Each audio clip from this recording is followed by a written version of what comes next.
Changing Landscapes Bolivia is brought to you in part by Roadrunner Magazine and Outback Motor Tech. Roadrunner is the most comprehensive resource for motorcycle touring and travel. Read, discover, ride.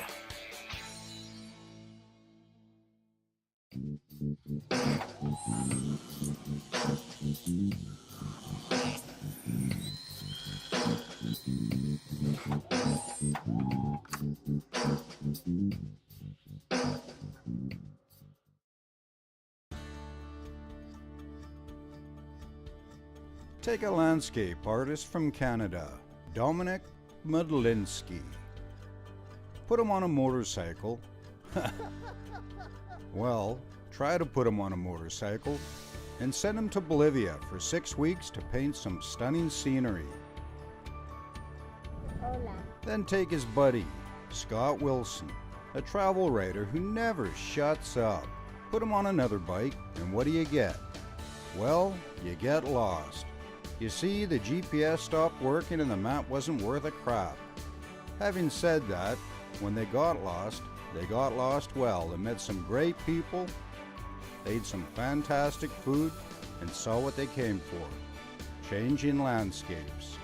Follow along as Dominik and Scott rip through Bolivia, from the Altiplano to the Andes, from dubious river crossings to time out in the Amazon, from street carnivals to salt flats, and from a road of death to a mountain full of silver. Bolivia is a dream, an old-fashioned dream full of grinning characters, stodgy food, and where adventure is the norm. It's one of those places you'll want to go back to over and over and over again.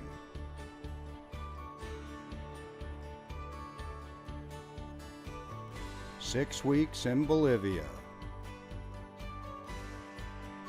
And yes, believe it or not, they're still friends. This is Changing Landscapes Bolivia. Hello, here's the Nomadic Bull And the Zen guy. and welcome to Bolivia! Car country.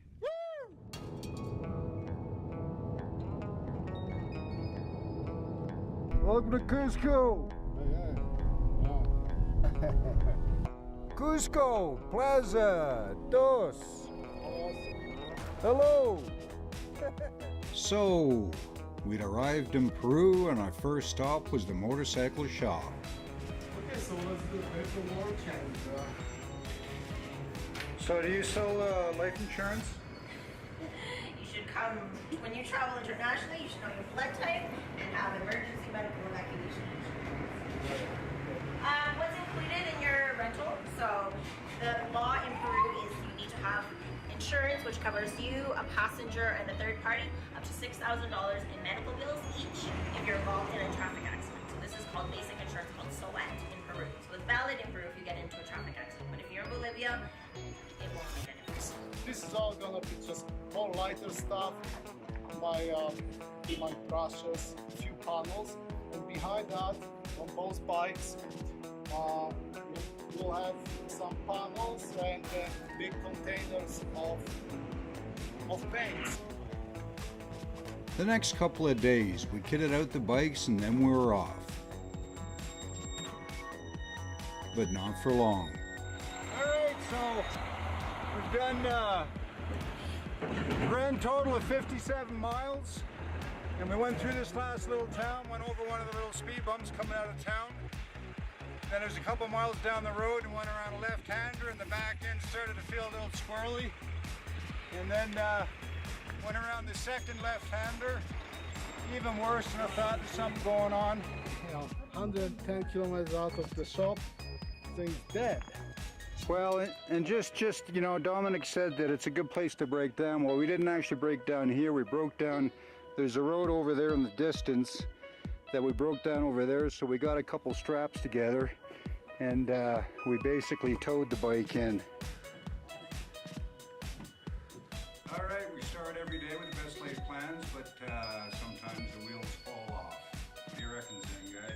I love it, you know, it's so unpredictable, and we ended up in this beautiful place, and it's been a total surprise. We really enjoy it.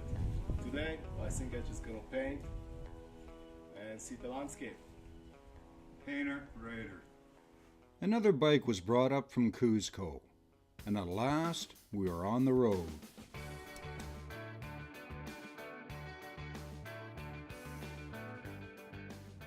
Because of tricky border crossings, the plan was to drop down to Chile and enter Bolivia from there. Buenos dias. Buenos dias. We go motorcycle. Bye-bye. A good motorcycle adventure consists of 3 acts. Lack of oxygen. 4,592 meters. I think that's the highest I've been. The first act is the physical act of riding and the peace it brings within. Getting in the groove, if you will. And the second act, well, the second act consists of the changing landscapes you ride through. Every landscape conjures up a different emotion. Every landscape has a story to tell. It's now in this beautiful old church, right beside the old railway track. That's amazing. And that brings us to the third act, the one that pulls the first 2 together, the people you meet along the way. Okay, so sopa alpaca. Sopita de carne de alpaca. Carne de alpaca. So that's alpaca meat. Oh, awesome. Oh, wow. What do we got here? Oh, gracias.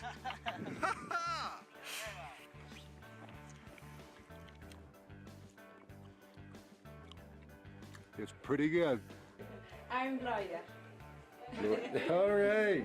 Welcome to Lake Titicaca. Gracias. That night we stayed in Puno, on the shores of Lake Titicaca. This guy here, Juan de la Puerto, found us down by the lake and took us in like we're a couple of stray dogs. We followed him to a new hotel, but it was closed. Still, he didn't miss a beat. Instead, he pulled his phone from his pocket, made a call, and 5 minutes later, 2 girls showed up in a taxi and opened the doors for us. Just like that, we had a home for the night and the bikes were safe. What more could you ask for? Perfect. Juan de Puerto, don't forget. Juan de Puerto. The next day, we were on the road again, heading for the coast. Here we are, a little roadside stall. We saw some fellow travelers. They're from Argentina. And they're all kitted up. Cheers. Wherever you meet motorcyclists, you can share a laugh. And this is dinner. This is sheep. Very, very good. Incredible. We bunked down that night in the town of Moquegua, where we retreated to some local dance. The next day, we hit our first border crossing and crossed through to Chile without a hitch. What do you reckon there, Dominik? Pretty good, quite a change from Peru. We are in Arica, Chile, which is a border town right on the coast of the Pacific Ocean. What a difference. No mud huts, no adobe huts, no dust. And we are in a very center of the commercial activity. Lots of nightclubs, very colorful. I think right now we're just gonna go get some pizza. It seemed everywhere we went, people were celebrating. In Moquegua, the night before, it had been a tourist festival. In the coastal town of Arica, it was the Victor Jar Festival, which featured more live music and regional art on display for the locals.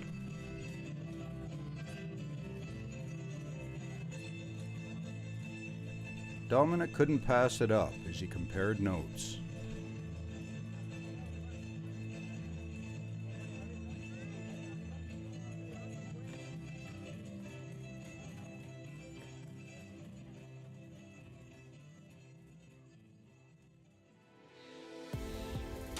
All paintings created during the filming of this series are available for purchase on Dominik's website at www.paintingjourneys.com.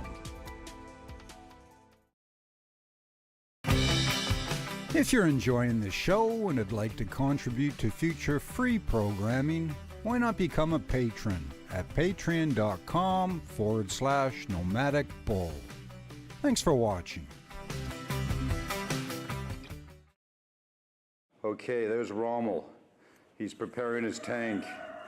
We're going out to, what are we doing? We're gonna go out and hunt what? We're gonna go hunt alpaca. Volcanoes. Yeah, volcano. The volcano chasers.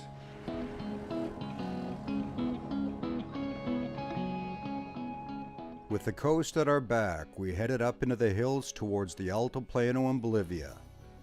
We were getting a little anxious. I mean, we left Canada a week ago and we were already burning time. Still, we had to be careful of altitude sickness, so decided to acclimatize at 3,500 meters in the Chilean town of Putre. We pulled off the main highway and found Putre easy enough. Boy, what a neat little place it is.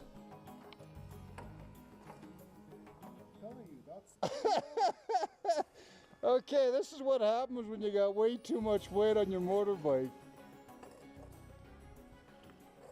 Our first stop, naturally, was food.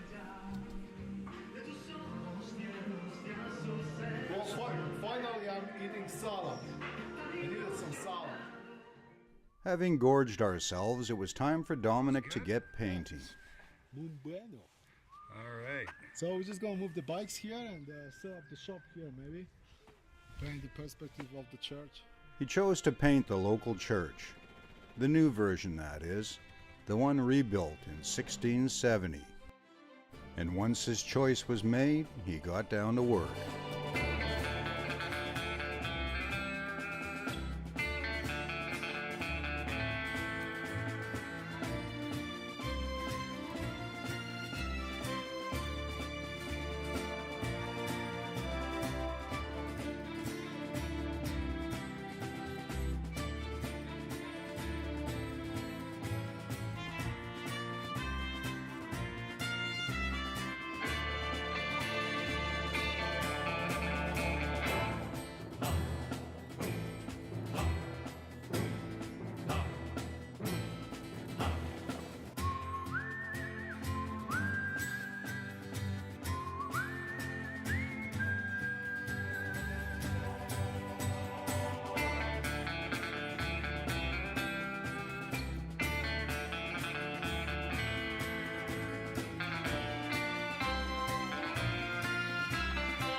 Okay, so we're in the small town of Putre, and they have no gas stations, so what you got to do here is go to the local store, and this guy's willing to sell us 20 liters.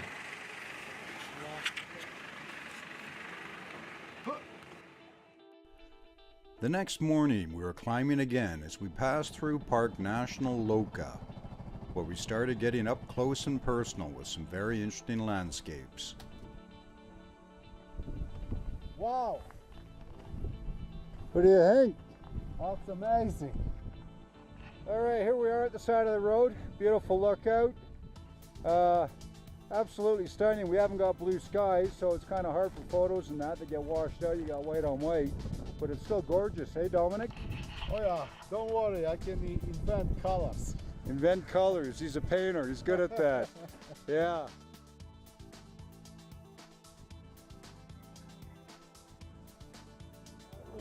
We're at the Chilean border, and there you go. You see, this is what we've got. So it's kind of, it's like an Easter egg hunt. We have to get to number 6. Yeah, number 6, you get the prize.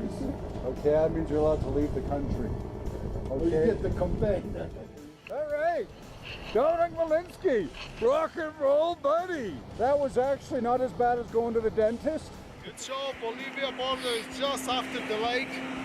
Bolivia, Chile, desert rat. Bolivian side. Go check the documents and on to Bolivia.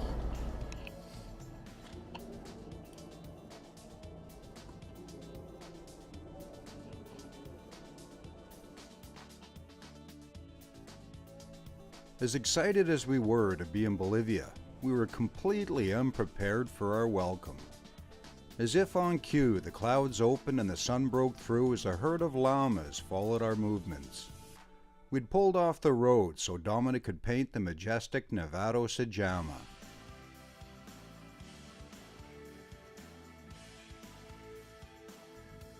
At 6,542 meters, Llama is Bolivia's highest peak. And what a sight she was.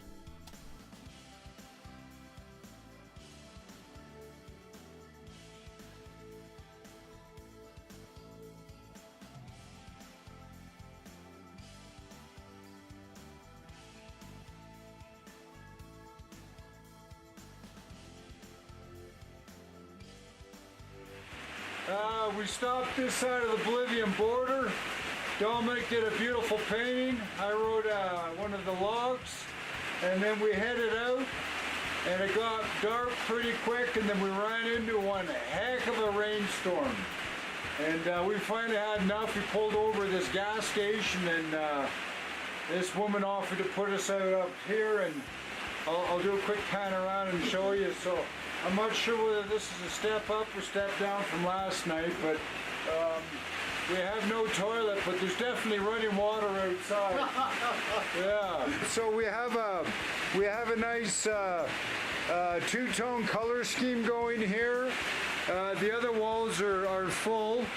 Our lock system here is a piece of string, and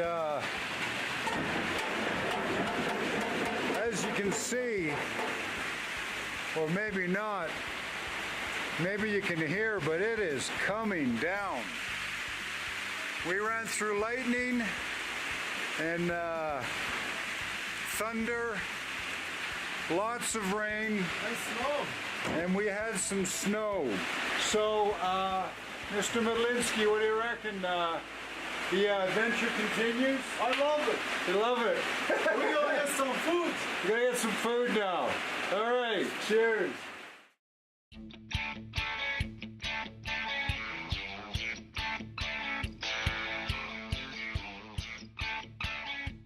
Expertly planned tours complete with maps, GPS files, and area information. Roadrunner is the most comprehensive resource for motorcycle touring and travel. Read, discover, ride.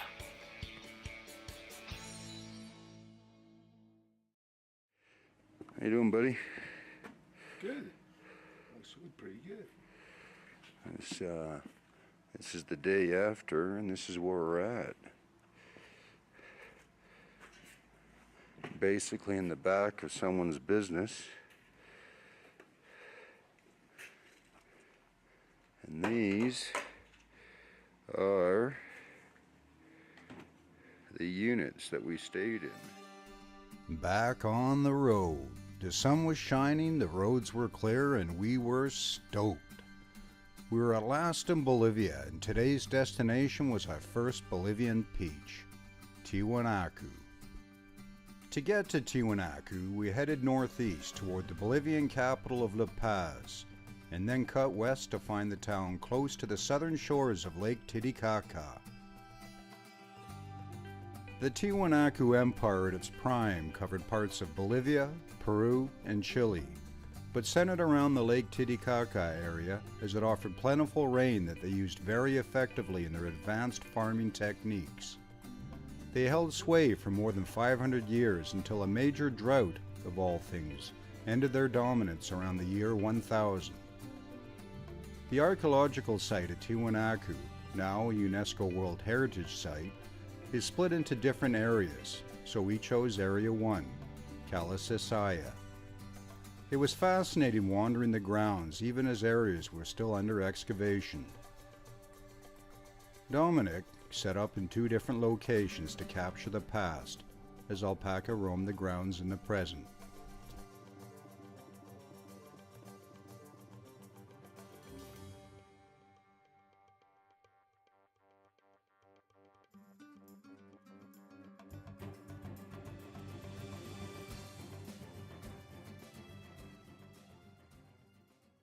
All right, well, we're taking a shortcut to Copacabana, and it's this road over here, but it's kind of gravelly, and my front tire is getting a little low on tread, so I took the side road, but it rained yesterday, so it's a little bit muddy, as you can see by the bike.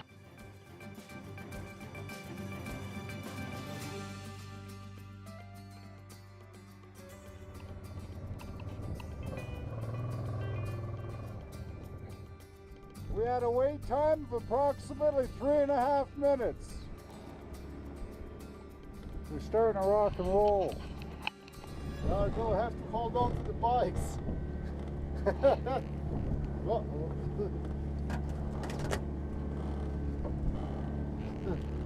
that's the first one for me, riding a motorcycle across the water. That's my Tiwanaku!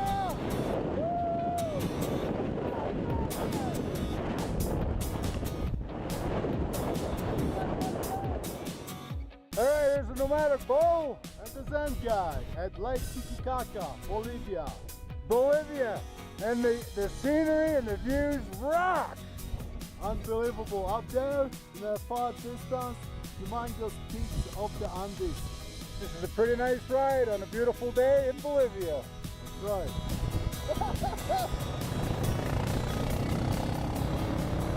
With Tiwanaku in the mirror, we left one empire behind to wander another, the Inca. The Isla del Sol is considered the birthplace of the Inca Empire, and as it resides in Lake Titicaca, we were getting 2 admissions for the price of 1. But first, we had to ride to Copacabana, a Spanish colonial town on the shores of Lake Titicaca. We just got shook down for 5 Bolivianas each, which is the equivalent of about 80 cents.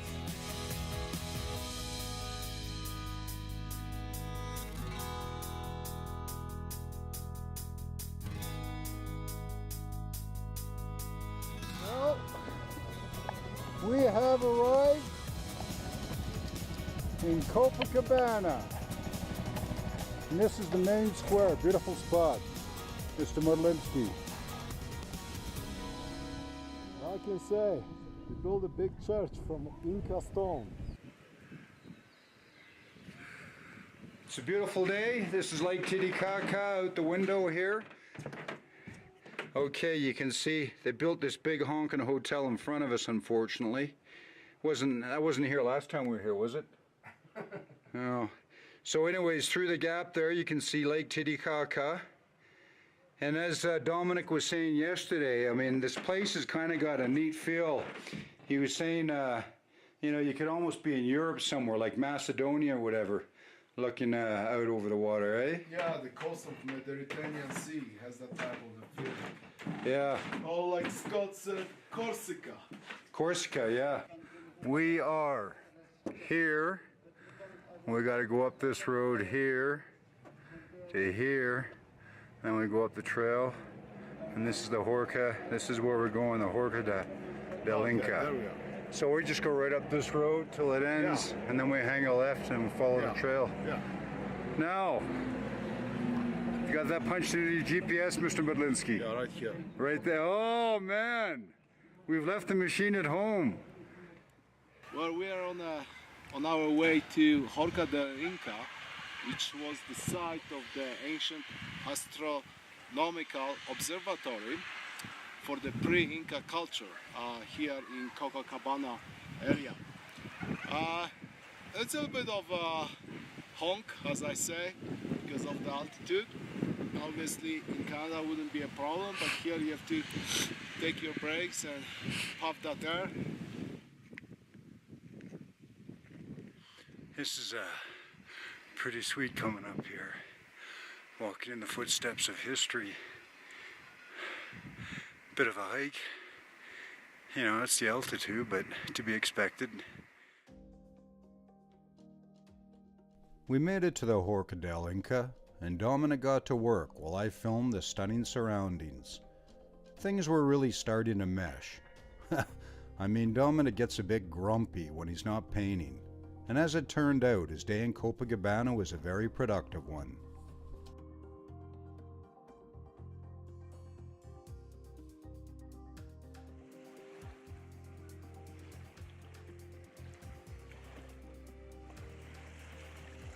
Join us next time as we head over to the Isla del Sol, where Dominik captures a couple great Inca ruins and recruits the help of a friendly student. Okay, this is the easel. Then it's off to the Andes, where we hit more dirt roads and stunning scenery. Okay, we've just stopped in this little town, I'm not sure where. Any idea what it is? It's muddy. It's muddy. It's called Muddy in Bolivia, somewhere. Anyways, we got some.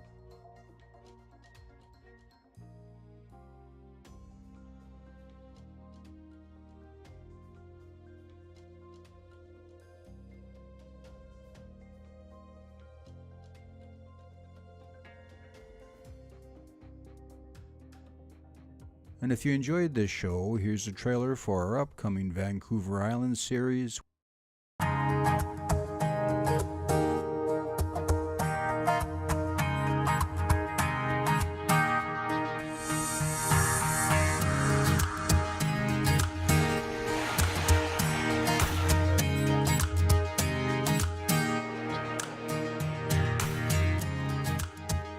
Why is it that whenever we feel the need to go somewhere exotic, we get on a plane and leave? What's wrong with our own backyard? What's wrong with Vancouver Island? Well, as it turns out, nothing at all. He wasn't sure for sure that it was in fact an island. Vancouver Island is as exotic as it gets, but it's a different kind of exotic. It's not palm trees and margaritas. It's giant cedars and single malt. It's a pristine and wild exotic. Fish Whisperer and Sardine, they're on camera. Hi, my name is Scott Wilson, aka the Nomadic Bull. Join me and my good buddy, Dominik Madlinsky, the Zen guy, as we explore our island. So 54 and 50. We'll head up north and meet Joey and learn about Cole Harbor. We'll take in a potlatch in Alert Bay and we'll ride the rails in Port Alberni. And maybe we'll just have a tipple or two. We'll meet great locals, hear fascinating stories, ride through stunning scenery, and wallow in a beautiful wilderness setting. Vancouver Island is a gem, our gem, and it's time to share it. This is Changing Landscapes Vancouver Island. So here's the Nomadic Bull and the Zen guy. And the acting base commander for CFB Esquimalt today. The museum is open to the public Monday through Friday, 10 till 3:30. And admission is by donation, well worth it. Go and check it out.